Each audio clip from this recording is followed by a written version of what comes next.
और अब उत्तर प्रदेश से आज की अहम सियासी खबर, जहां पर योगी आदित्यनाथ की सरकार ने 17 जातियों को पिछड़ी जाति से अनुसूचित जाति यानी शेड्यूल्ड कास्ट की श्रेणी में लाने का ऐलान कर दिया है। हालांकि यह आदेश अंतरिम माना जाएगा, लेकिन इसके बहुत सारे राजनीतिक मायने हैं जो हम आपको समझाने जा रहे हैं। और इसे लेकर जिला कलेक्टरों को आदेश भी जारी कर दिए गए हैं कि इन 17 जातियों के लोगों को एससी का, अनुसूचित जाति का सर्टिफिकेट भी जारी कर दिया जाए। ये उसका आदेश हम आपको दिखा रहे हैं। तो कौन कौन सी जातियां हैं और इसके पीछे क्या क्या मकसद हैं, आइए इस पर चर्चा करते हैं। एक तीर से बहुत सारे निशाने साधने की कोशिश मुख्यमंत्री यहां पर कर रहे हैं। पहले तो इन 17 जातियों पर नजर डालें तो कहार, इनमें कौन कौन सी जातियां हैं वो आपको बता दें। कश्यप, इसके अलावा केवट, मल्लाह, निषाद, कुम्हार, प्रजापति, घीवर, बिंद, भर, राजभर, धीमर, बाथम, तुरहा, गोदिया, माझी, मछुआ। तो ये प्रमुख 17 जातियां हैं जिन्हें अनुसूचित जाति का फायदा मिलेगा अगर हाईकोर्ट से हरी झंडी मिल जाती है।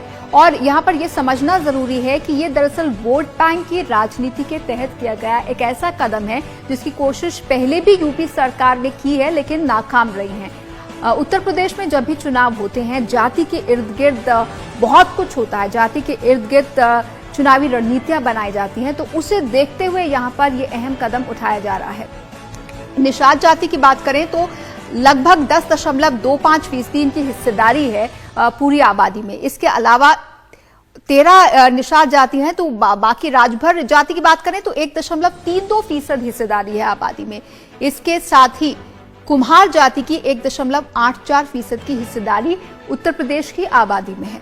गोंड जाति की 0.22% हिस्सेदारी आबादी में है। तो इस लिहाज से, वोट बैंक के लिहाज से इनकी हिस्सेदारी काफी अहम है। और अगर इन्हें यह फायदा अनुसूचित जाति का मिलता है तो आप समझिए कि यूपी सरकार को फायदा होगा वोट बैंक के तौर पर।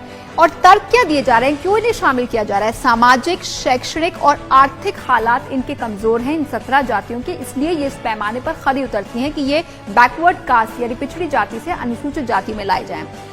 और अनुसूचित जाति की सूची में आने के सभी मानक ये 17 जातियां पूरी करती हैं, ये भी इसमें दावा किया जा रहा है यूपी सरकार की तरफ से।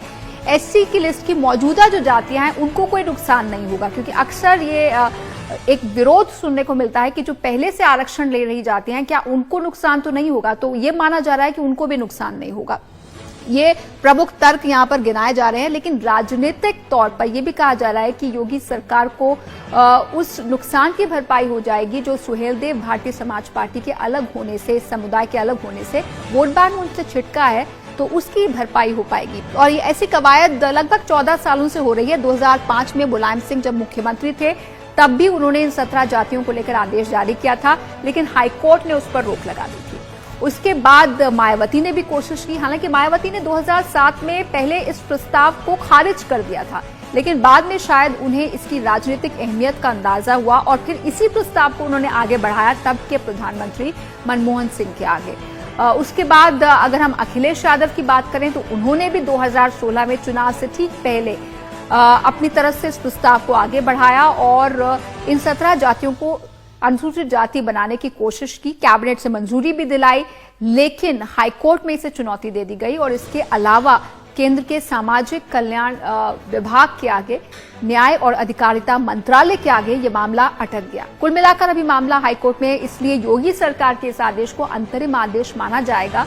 लेकिन वोट बैंक की राजनीति जिस तरह जातियों के इर्द गिर्द घूमती है, तो उस लिहाज से ये एक बेहद अहम कदम है। अब देखना होगा कि मुख्यमंत्री योगी इसमें कितना सफल हो पाते हैं।